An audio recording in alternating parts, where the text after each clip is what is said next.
Okay, good evening, everybody. My name is Gavin, and I'm a concierge. Today, I'm coming here because I have 6 doubts, which I believe if I get the right answer, I'm ready to convert and accept to Islam.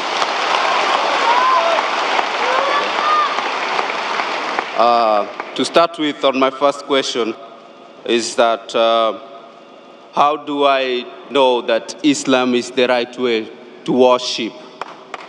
And I will follow that question with the second question, which goes like, how do I know that the message I'm conveying is going to God? Okay?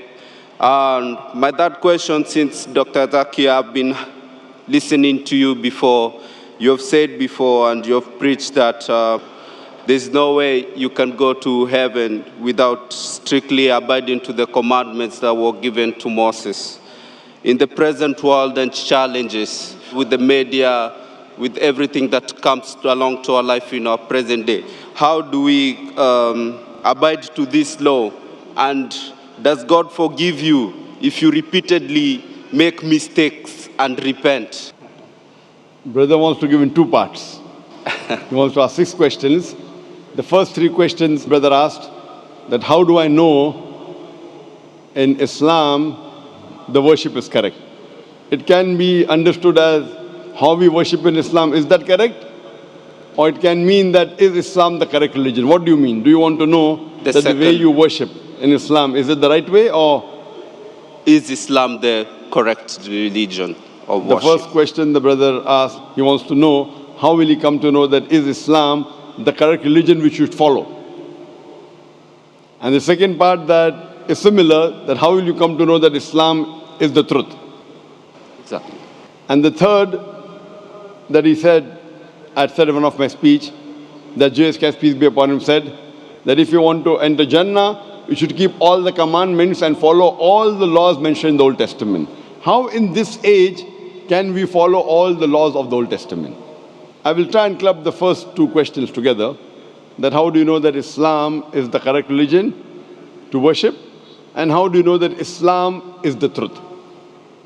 Islam comes from the word salam, which means peace. It is also derived from the Arabic word silm, which means to submit your will to God. Islam means peace acquired by submitting your will to Almighty God. And for any book to claim that it is a message from God, for any religion to prove that it is from Almighty God, this revelation, this book, this religion should stand the test of time. Previously, it was the age of miracles. And the glorious Quran is the miracle of miracles. Later on came the age of literature and poetry. Muslim and non-Muslim Arabic scholars alike, they claim the glorious Quran to be the best Arabic literature available on the face of the earth. But today, if a religious book says in a very poetic fashion, the world is flat, will a mortal man believe? But natural, no. Because today is the age of science and technology. So if we put this test of science and technology to all the religious scriptures that we have today, of the different religions of the world, all of them fail the test except the Quran. And I've given a lecture on the topic Quran and modern science, compatible or incompatible. Time does not permit me to give a full lecture in this question and answer session. But I'd like to mention that Albert Einstein said, the famous physicist and the Nobel Prize winner, that science without religion is lame, and religion without science is blind. Let me remind you, the glorious Quran is not a book of science, S-C-I-E-N-C-E, but it's a book of signs, S-I-G-N-S. And there are more than 6,000 signs, more than 6,000 ayats in the glorious Quran, out of which more than 1,000 speak about science. Now, if you compare the scientific facts that we have come to know, we find that what science has discovered recently, maybe 50 years back, 100 years back, 200 years back, 400 years back, the glorious Quran has mentioned 1400 years ago. The Quran speaks about the creation of the universe in Surah Anbiya, chapter number 21, verse number 30. What the scientists discovered recently about the Big Bang. What they discovered 50 years back is mentioned in the Quran 1400 years ago. We came to know that the earth is spherical in 1577 when Sir Francis Drake sailed around the earth. The Quran says in Surah Naziyat, chapter number 79, verse number 30, that we have made the earth egg-shaped, wal arda ba'da zalika dahaha, referring to the egg of an ostrich, and we know the egg of an ostrich is geospherical in shape. We previously thought that the light of the moon was its own light. Recently we came to know 100 years back, 200 years back, 300 years back, that the light of the moon is reflected light, not its own light. This is mentioned in the Quran 14 years ago in Surah Furqan, chapter number 25, verse number 61. So who could have mentioned all these facts in the Quran which we came to know recently? Previously, when I was in school, I had learned that the sun revolves but does not rotate about its own axis. Quran mentioned in Surah Anbiya, chapter 21, verse number 33, that the sun, besides revolving, it also rotates about its axis. Today, science has come to know that besides the sun revolving, it even rotates about its axis, which is mentioned in the Quran 14 years ago. In this way, the Quran speaks about botany, about biology, about zoology, about embryology, about genetics, all which we came to know recently in science, 50 years back, 100 years back, 300 years back, 500 years back. So if we put this test of science today to all the religious scriptures, the only religious scripture that passes this test is the glorious Quran. Today, science hasn't advanced so much that it knows everything. So I tell the people that if you analyze the Quran, we come to know approximately 80% what the Quran speaks about science. Today, science has confirmed it is 100% correct. There may be about 20% which is ambiguous, neither right, neither wrong. So my logic says when 80% is 100% correct, the balance 20% inshallah will also be correct. So it is a logical belief. There is not a single verse in the Quran which has been disproved by scientific fact. There may be hypotheses which may not agree with the Quran, but there is not a single verse in the Quran which is disproved by any scientific fact. So based on this, if we put this test to any scripture, the only religion, the only scripture that passes this test is Islam and Quran. I started the question answer session by quoting a verse of the Quran from Surah Isra, chapter number 17, verse number 81, which says, وَقُلْ جَاءَ الْحَقُّ وَزَاقَ الْبَاطِلِ إِنَّ الْبَاطِلَ كَانَ زَهُوقًا. Say that truth has arrived and falsehood perishes. For falsehood is by its nature bound to perish. So if you put this test, the only religion that passes the test, the only truthful religion which is not corrupted, that's the reason William Moore said that the only religious scripture, he said 200 years back, being a critic of Islam, the only religious scripture that has not been altered and has maintained its pure form for 1200 years, it is the glorious Quran. So based on these facts, the only religion we can think and can understand and can believe it is truthful and correct, it is the Quran. As far as the third question is concerned, that I had mentioned in my speech that Jesus Christ, peace be upon him, said that you have to follow the commandments in the Old Testament.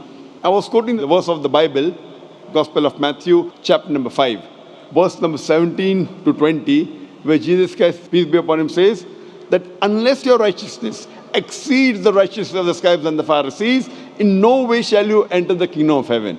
So if you have to be a good Christian at the time of Jesus Christ, peace be upon him, if you want to enter paradise, you have to follow all the commandments of the Old Testament. You cannot break a single jot or a tittle. If you do that, you shall be called least in the kingdom of heaven. So based on this verse of the Bible of Gospel of Matthew, chapter 5, verse 17 to 20, you have to follow each and every law of the Old Testament. And your question was very good and very logical. How can we in this age follow everything of the Old Testament, which is difficult? I agree with you. That's the reason Jesus Christ, peace be upon him, also said in the Gospel of John, chapter number 16, verse number 12 to 14.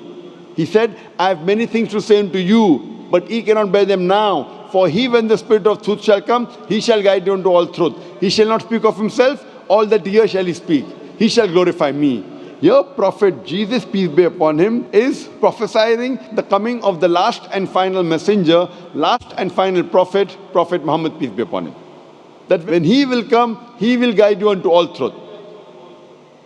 That means Jesus Christ, peace be upon him, knew that everything what is mentioned in the Bible cannot be followed later on, maybe a few centuries later. That's the reason he said that he, when the Spirit of truth shall come, he shall guide you unto all truth, talking about Prophet Muhammad, peace be upon him. So at that time, maybe it was possible to follow the rules and regulations mentioned in the Old Testament and the New Testament. But Jesus Christ, peace be upon him, said, in future, when the last and final messenger, Prophet Muhammad, peace be upon him, comes, you should follow him. So if you have to be a good Christian today, besides believing in one God, you should also believe in Prophet Muhammad, peace be upon him. Hope that answers the question, brother. You want to ask the question? The other question is, coming from a Christian background with a Christian family, how will I adapt or connect to my family if I convert to Islam and having two different faiths in the same compound? Brother asked the question that if I convert to Islam, how will I connect with my family having two different faiths? Brother, you know there's something like the Old Testament and something like the New Testament. Even though you are a Christian, you can follow the laws of the Old Testament after the New Testament has come. If there is something like the Old Testament and New Testament, there's also something like the Last Testament. The glorious Quran is the Last Testament of Almighty God. And in this glorious Quran,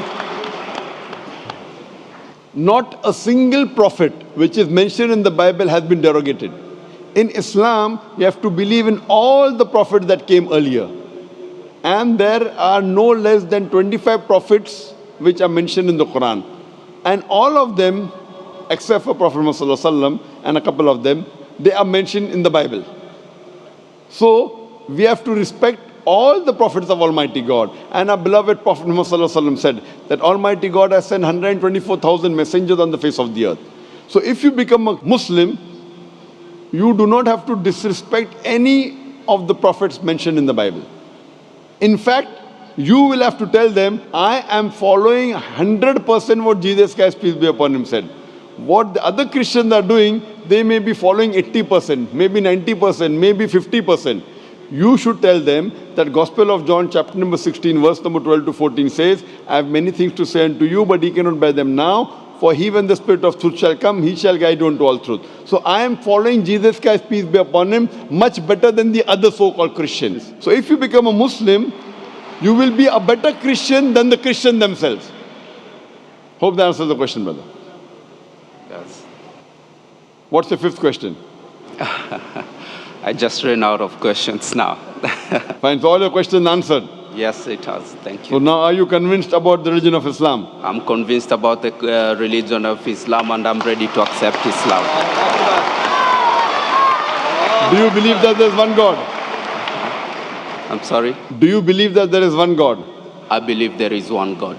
Do you believe Jesus Christ, peace be upon him, is God? I believe Jesus Christ was the messenger of God. MashaAllah. Do you believe that Prophet Muhammad, peace be upon him, is the last and final messenger? I believe Prophet Muhammad was the last and final MashaAllah. messenger. Brother, is anyone forcing you to accept Islam? I'm ready to accept. Is anyone forcing you to accept Islam? Nobody is forcing me. Are you It's my doing out of your decision I'm free making will? from myself. Out of Yes. your free will, out of your own conviction? Out of my own heart. Because forcing anyone into Islam is prohibited in our religion, and it is prohibited even by laws of most of the countries in the world. So you're doing it out of a free will, inshallah. I'm doing it out of free will. I will say in Arabic, and inshallah I can repeat it. Ashhadu Ashhadu Allah Allah ilaha ilaha illallah illallah wa ashhadu wa ashhadu anna anna Muhammadan Muhammadan abduhu abduhu wa rasuluhu. wa rasuluh. I bear witness. I bear witness. I bear witness I bear witness that there is no God there is no God but Allah, but Allah, and and Muhammad Muhammad is is the messenger the messenger and servant of Allah. and servant of Allah. MashaAllah, you have become Muslim. And I pray to Allah subhanahu wa ta'ala that He guides you and He helps you to guide your family to come to the religion of peace.